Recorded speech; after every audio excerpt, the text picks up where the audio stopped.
Dentro del programa Sin Distancias hablamos ahora, en esta ocasión, de aprendizaje de lenguas para turismo, el profesional y el viajero. Conmigo en el estudio están las profesoras Elena Martín Monge, profesora del Departamento de Filologías Extranjeras y sus Lingüísticas de la Facultad de Filología de la UNED, y nos acompaña también Beatriz Sedano Cuevas, que es profesora de español para extranjeros y actualmente trabaja en la UNED en proyectos de investigación europeos, y el año pasado defendió su tesis sobre el aprendizaje de la lengua para viajar a través de MOOC, los cursos gratuitos en línea. Un saludo a ambas y bienvenidas a este espacio que es el vuestro de la Universidad a Distancia. Muchas gracias, muy contentos de estar aquí hoy contigo. Elena y Beatriz, vamos a hablar del aprendizaje de lenguas para el turismo, desde la perspectiva profesional y del viajero. ¿No es así como se anunciaba en el título, Elena? Sí, así es. Vamos a explicar un poquito por qué venimos a hablar de este tema. La gente aprende lenguas en general, pero en los últimos años se ha puesto de moda aprender lenguas para fines específicos. Y de eso es de lo que vamos a tratar hoy, más en concreto en el sector del turismo. Y vamos a hablar de dos perspectivas que podemos tener. La del profesional, que quiere aprender la lengua para desarrollar su carrera, su trabajo, y también el viajero, porque esta perspectiva no se había visto mucho hasta ahora, pero también nos tenemos que acordar de aquellos que quieren aprender una lengua para viajar por el mundo. Cuando se habla de una lengua para viajar por el mundo, estamos pensando inevitablemente en el inglés, ¿no? Quizás. Sí, exactamente. De hecho, en la UNED, nuestra oferta educativa incluye asignaturas dentro del grado de turismo, como el inglés para fines profesionales o el inglés para turismo 1 y 2. En la primera, el inglés para fines profesionales se centra más en las actividades comunicativas en el ámbito profesional en general, aunque también incluye el sector turístico. Y después, cuando pasan a segundo del grado en turismo, ya se centran específicamente en el inglés para turismo. Hay que decir también que en esto influye el nivel que tengan. En inglés para fines profesionales se comienza con un nivel B1 del marco, es decir, no es un principiante. Tienen que tener ya cierto nivel de la lengua general para empezar a aprender estas lenguas para fines específicos. Y después ya en inglés para turismo 1 y 2 alcanzan un nivel B2. Sí, comento que es dentro del grado de turismo. Eso es. Esto es. Muy bien. Habéis dicho, se ha comentado ya, que estas asignaturas tratan del aprendizaje de lenguas para fines específicos. ¿Podríais explicar un poco más a los estudiantes, a los oyentes en general, en qué consiste este ámbito y por qué está en boga en la enseñanza-aprendizaje de lenguas? No sé si es una respuesta obvia, pero yo quiero que lo digan personas cualificadas como sois. Beatriz, coméntanos. Sí, es verdad que la lengua es para fines específicos. Ha ganado mucho interés en el ámbito del aprendizaje de lenguas, pero el propio término, lo que significa, no está muy claro o a veces es ambiguo. Podemos decir que el aprendizaje de lenguas para fines específicos es aprender una lengua para usarla en un contexto de comunicación específico o especializado.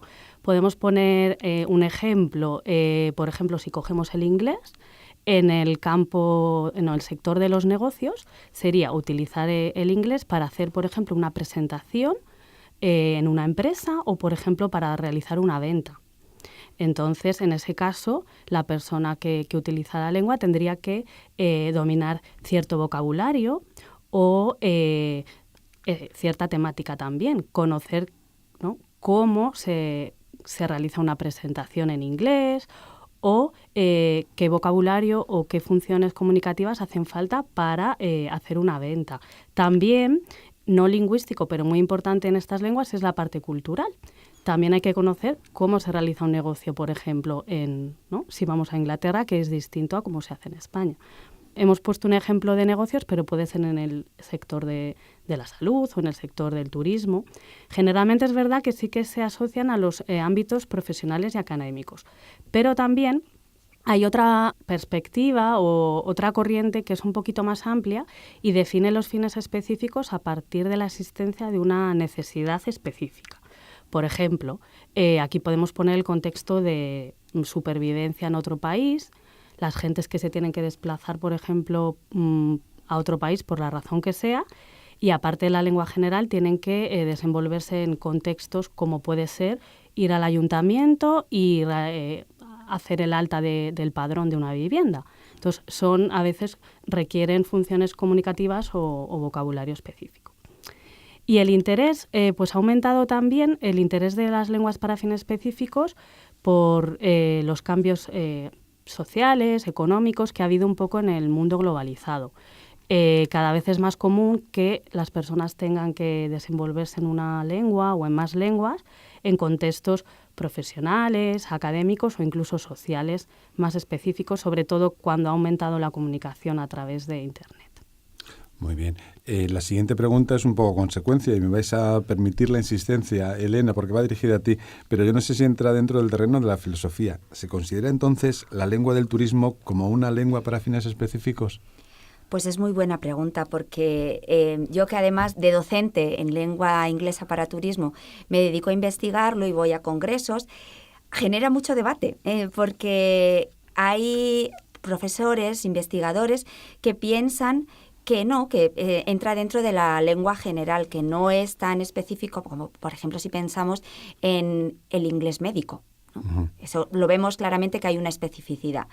Pero claro, en la lengua del turismo pues cubre ámbitos muy generales, pues por ejemplo como la comida, el alojamiento.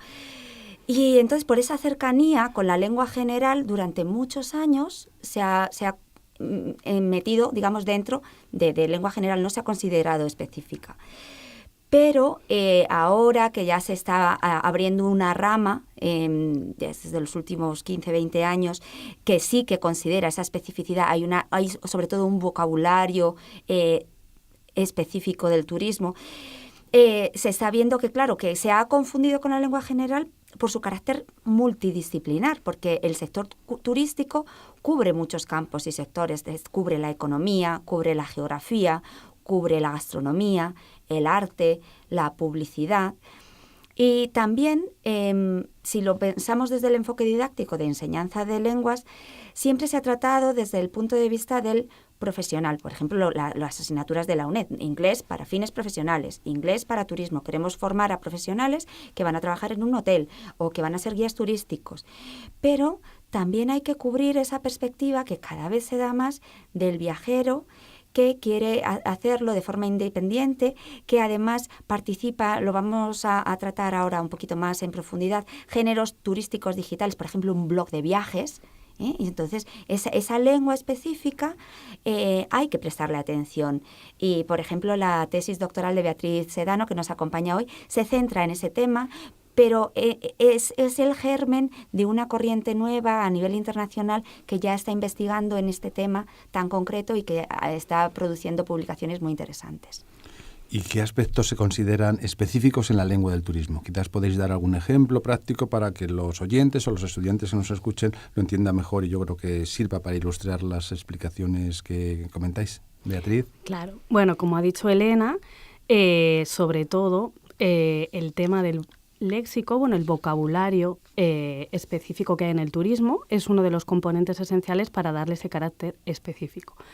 Podemos poner ejemplos en español para que los entiendan todos los oyentes.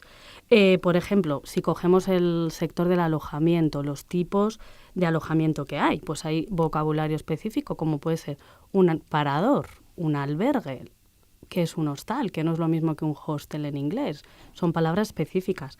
O también expresiones como tipo de régimen, media pensión, pensión completa. Son cosas que deberían entender tanto profesionales como turistas. O los tipos que hablaremos también de turismos especializados, el ecoturismo, el enoturismo. Hay un vocabulario bastante específico. Por otro lado, el otro componente que le da ese carácter específico puede ser lo que tiene que ver con las temáticas, las funciones o situaciones comunicativas o cuestiones culturales. Si pensamos en la temática, pues el turismo, como ha dicho Elena, se inserta dentro de unos sectores específicos, que son los del alojamiento, los transportes, las agencias de viajes, la restauración, las ferias de turismo para los profesionales, así que tienen una temática concreta. Y dentro de las situaciones comunicativas y las personas que intervienen en una situación, podemos pensar en un recepcionista de hotel que tiene que dominar cómo dar información sobre los tipos de habitaciones y qué servicios tiene, y un turista que tiene que entender esos mismos expresiones o vocabulario y además poder preguntar sobre más servicios.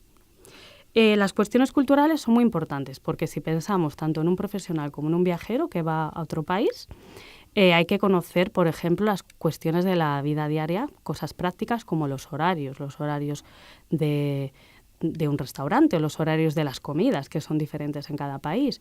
O convenciones sociales. Podemos poner, por ejemplo, si pensamos en el español, el uso de tú, usted. No es lo mismo, bueno, para un recepcionista tendrá que saber que en España se usa el usted para hablar con los clientes, pero un viajero que habla en distintas situaciones tendrá que saber que eso depende de la situación, si es una situación formal o dependerá a veces de la edad de las personas con las que habla. Y también cosas como no lingüísticas, como los gestos, el lenguaje corporal, también es importante. Por ejemplo, si una persona, un español que va a trabajar a un hotel o un restaurante en China, tendrá que saber que a lo mejor la cuestión del espacio no es lo mismo en España, que siempre nos gusta, ¿no?, acercarnos más a las personas con las que hablamos que en China. Son cuestiones, algunos ejemplos que pueden ayudar. Y también en el campo de aprendizaje de lenguas en general y más en los fines específicos, es muy importante la parte intercultural. ¿Qué es esto? Pues, a ver, un ejemplo práctico, un guía turístico que tiene su propia cultura y que va a tratar con personas de distintas culturas, religiones, tiene que estar preparado para hacer de mediador cultural si surge un malentendido cultural. O también un viajero que va a otro país tendrá que, por ejemplo, poder ser capaz de superar los estereotipos que tiene de ese país. Que no todos, ¿no?, en Madrid dormimos la siesta, por ejemplo. Bueno, son ejemplos así un poco prácticos. Sí, pero la verdad que yo creo que son muy ilustrativos, ¿eh? Como decíais, los ejemplos yo creo que se marcan muy bien, sobre todo cuando ha dicho Beatriz lo de los horarios o las siestas. Nos hemos reconocido los españoles, ¿no? En esos aspectos y, bueno, en muchos más, por supuesto. No hay que olvidar que estamos tratando del aprendizaje de lenguas para el turismo, el profesional y el viajero. ¿Podríais definir más la perspectiva del profesional, que es la que se trata en las asignaturas del grado del turismo del que estamos hablando, Elena? Sí, así es. En la UNED nosotros nos centramos en formar profesionales. Y entonces, la definición de la lengua, en concreto, nosotros nos centramos sobre todo en el inglés para el turismo, bueno, aunque se oferta francés, italiano, hasta griego moderno en nuestra titulación, pero bueno, yo me dedico al inglés. Y se refiere a las competencias comunicativas que tiene que desarrollar un hablante para poder trabajar y desenvolverse con éxito en su ámbito profesional. Y el ámbito profesional va desde el recepcionista del hotel a un agente de viajes, a un guía turístico, a un promotor. Y como vemos, depende mucho del contexto comunicativo y hay que adecuar la lengua a dicho contexto. Hay que tener también en cuenta que existe gran variedad de profesiones y de perfiles y nosotros como docentes tenemos que formar a nuestros alumnos en todos esos roles, ¿no? Insisto también lo que he comentado antes, que para aprender una lengua para fines específicos, como es el caso de la lengua para el turismo, ya tenemos que tener un nivel básico. No podemos empezar a aprender francés para turismo si no hemos aprendido francés general antes, ¿no? Tenemos, para marcarlo, decimos siempre que por lo menos un nivel B1, repito, del marco. Y luego, frente a otros lenguajes más técnicos, como puede ser a lo mejor las lenguas científico-técnicas, que se centran más en el léxico, en el vocabulario especializado, o el inglés jurídico, por ejemplo.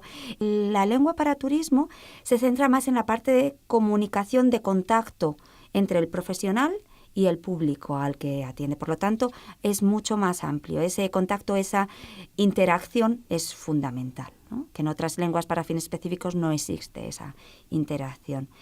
Y es en ese contacto con el público en el que entra precisamente la perspectiva del viajero que queremos reivindicar un poco hoy.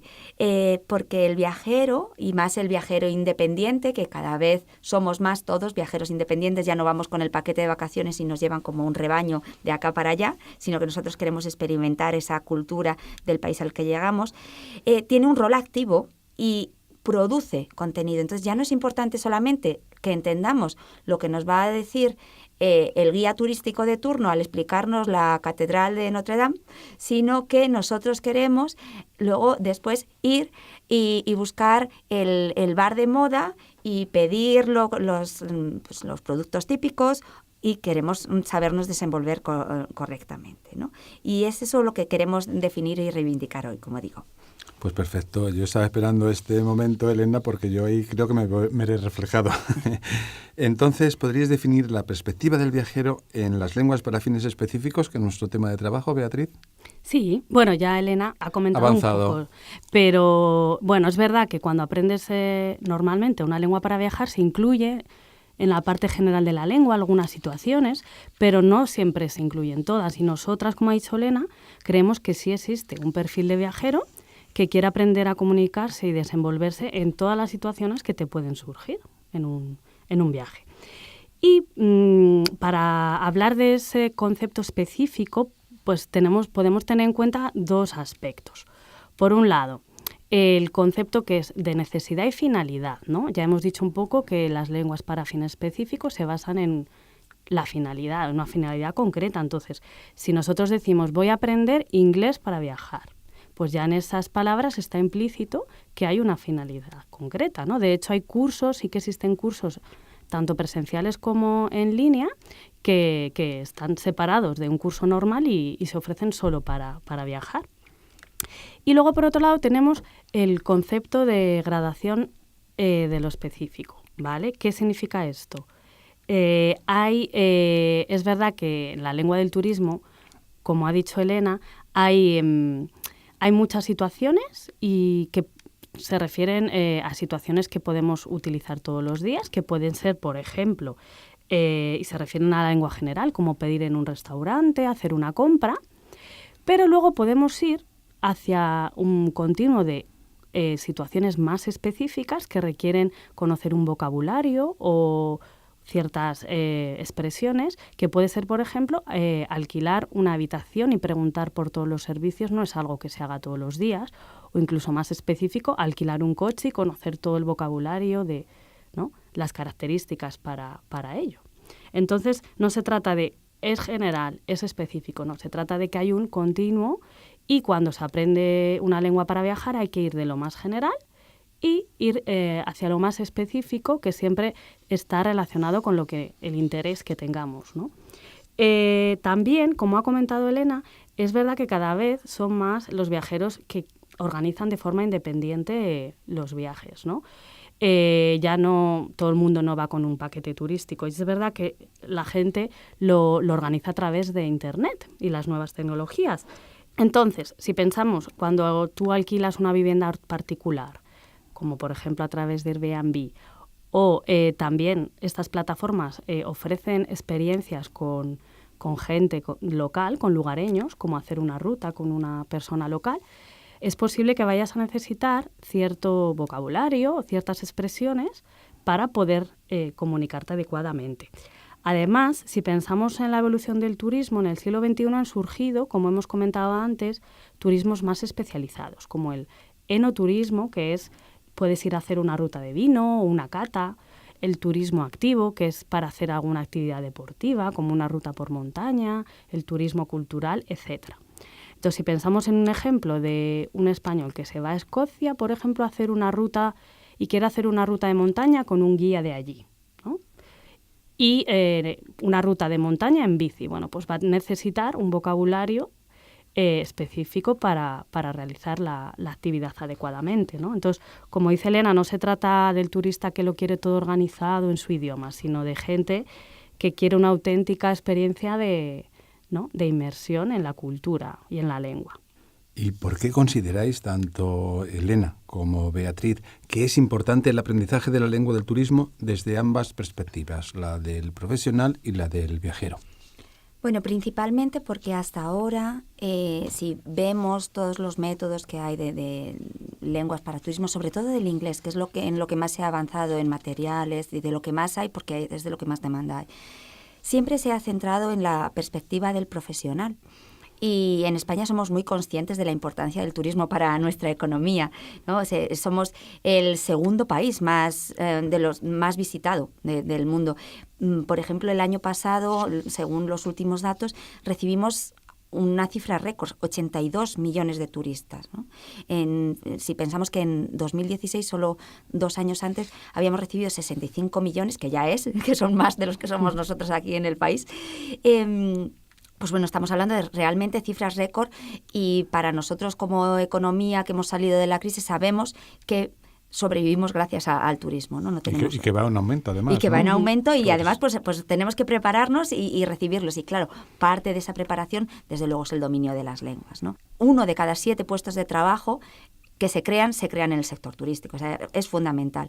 Y claro, luego viendo las lenguas, pues la mayoría de los visitantes vienen de Reino Unido. Nuestros guiris queridos, el 24% son británicos. Y hay que cuidarlos. Hay que cuidarlos, claro. Y luego el 16%, por ejemplo, vienen de Francia, y Alemania también un 15%. Entonces, cualquier profesional que se quiera dedicar al sector turístico tiene que dominar estas lenguas extranjeras y tiene que saber de la especificidad de la profesión a la que se va a dedicar. Y eso lo tenemos bastante cubierto, bastante establecido. Hay diferentes universidades. De hecho, hace muchos años, precisamente turismo no era una enseñanza universitaria, pero luego ya adquirió el estatus, y de hecho también están empezando a ofertar posgrados, másteres en gestión hotelera, etcétera, porque somos conscientes de la necesidad de formar buenos profesionales, ¿no? Y claro, hemos dado un poco por hecho la existencia de esos viajeros, ¿no? Y que vienen a nosotros y que venían en muchos paquetes de vacaciones y ni se molestaban en aprender español, o nosotros cuando viajábamos fuera, pues bueno, íbamos con un grupo de 20, 30 personas, un guía que habla nuestro idioma, y como que nos relajábamos y ya está. Pero eso está cambiando, y cada vez queremos viajar de forma más independiente, y entonces ya la gente está superando lo del librito de frases útiles, de necesito ir al servicio y poco más, y queremos aprender más porque creemos que es parte de la experiencia, que si sabemos hablar el idioma del país que visitamos, pues va a ser mucho más enriquecedora, ¿no? nuestra visita. Y bueno, mencionaba antes, Beatriz, el caso de Airbnb. Ha subido de manera exponencial la oferta de alojamiento fuera del mercado, gente que puede reservar su propio alojamiento en la página web. Ya, de hecho, las agencias de viajes están desapareciendo, porque ya nadie reservamos. Pues yo creo que son los viajes de tercera edad, los de empresas y corporativos y poco más, ¿no? Entonces, cada vez hay más viajeros independientes que necesitarán esa lengua para desenvolverse en situaciones. Y también Beatriz mencionaba que la oferta turística se ha diversificado mucho. Hay también turismo idiomático. Ella, por ejemplo, me comentaba recientemente que cada vez hay más gente que viene, ella es profesora de español para extranjeros, que viene y le pregunta, bueno, es que yo quiero aprender español para viajar por España o para viajar por Latinoamérica de mochilero. Y claro, sé que necesito hablar la lengua porque si no, no me voy a desenvolver. O hablaba ella del enoturismo, pues vienen muchos a España a hacer las rutas del Rioja y del Ribera del Duero, etcétera. O el turismo de aventura o el turismo cultural, ¿no? Entonces, tenemos que prestar atención a esos viajeros independientes que, como parte de sus inquietudes, está también el aprender la lengua del país que visitan. Sí, ya se ha hablado, ha salido aquí a la conversación, la inclusión de la perspectiva del viajero a través de los géneros digitales. ¿Podéis profundizar un poco más en este tema? Porque imagino que esto será un boom y, bueno, es, yo creo, un espaldarazo. ¿Qué características tienen estos géneros, Beatriz? Sí, bueno, ya ha comentado antes un poco Elena, ¿no? Pero por definir un poco los géneros turísticos digitales, o sea, los medios como páginas web, revistas en línea, blogs, son los que usan Internet y las tecnologías para promocionar un producto turístico. Entonces, estos han dado mayor protagonismo al viajero. Por ejemplo, si pensamos en los ejemplos que puso Elena, los blogs de viajeros son los que cuentan una experiencia personal de viaje, o los foros de discusión en los que se intercambian opiniones y recomendaciones, ¿no? Cada vez es más común gente que comparte opiniones sobre un viaje, y esto ha creado lo que se ha llamado la comunidad del viajero. Antes el viajero tenía solamente un papel receptivo, ¿no? Leía o escuchaba información sobre, ¿no?, turística. Ahora su papel es mucho más activo y la gente produce contenido y lo comparte. Este turista que organiza todo su viaje por Internet, como ha dicho Elena antes, recibe un nombre, se le ha puesto la etiqueta de turista o viajero 2.0, siguiendo un poco, ¿no?, el nombre de la web 2.0. Y luego su evolución, también se habla del turista 3.0, que es, ¿no?, se refiere un poco a las nuevas generaciones que utilizan los dispositivos móviles y las aplicaciones para organizar todo el viaje, ¿no? Pues utilizan la geolocalización, realidad virtual. Y bueno, por señalar 3 o 4 características de los géneros, estos géneros tienen un aspecto multimodal, lo que significa que representan diferentes formatos, texto, imagen, audio, vídeo. Son también interactivos, ¿no? Se presenta la información a través de hipervínculos y además tiene que haber una conectividad entre los usuarios que puedan conectarse. También es muy importante lo que hemos dicho sobre los dispositivos móviles porque son ubicuos. Tienes que acceder a la información desde cualquier lugar y cualquier momento. Y, como hemos dicho ya, se incluye esa experiencia personal, ¿no? El aspecto subjetivo y social es muy importante. Sí, estamos agotando el tiempo y no nos queda mucho más que recorrer. Supongo que hay mucho más, pero imagino que alguna recomendación, Elena, para hablar de estos géneros turísticos digitales o que acudan a la red, que busquen por su cuenta. Sí, no, estoy segura que si mencionamos páginas como TripAdvisor, pues todos lo consultamos cuando vamos a buscar un hotel, o sea, ese tipo de páginas web en las que, o Booking para reservar los vuelos, y estoy segura de que los oyentes están ya pensando en las páginas que utilizan y, como decía Beatriz, esos millennials que lo hacen todo a través del móvil, yo ya me va quedando un poco lejos eso, sí. Yo lo reconozco, pero bueno, creo que es un mundo fascinante y bueno, pues sobre todo lo importante es abrir perspectivas. Sin duda hay mucho recorrido, además. Yo creo que esto es un inicio para que sepan los oyentes, los estudiantes, lo que pueden encontrar dentro de este curso, dentro del grado de turismo. Ha sido una iniciativa, una idea de este programa de las profesoras Elena Martín Monge, del Departamento de Filologías Extranjeras y sus Lingüísticas en la Facultad de Filología de la UNED, y de Beatriz Sedano, profesora de Español para extranjeros, que actualmente trabaja en la UNED en proyectos de investigación europeos. Muchas gracias por acudir a este espacio, a esta cita, y espero que en cualquier ocasión volvamos a encontrarnos en este estudio, en esta mesa de trabajo. Un placer, como siempre. Muchas gracias, Miguel.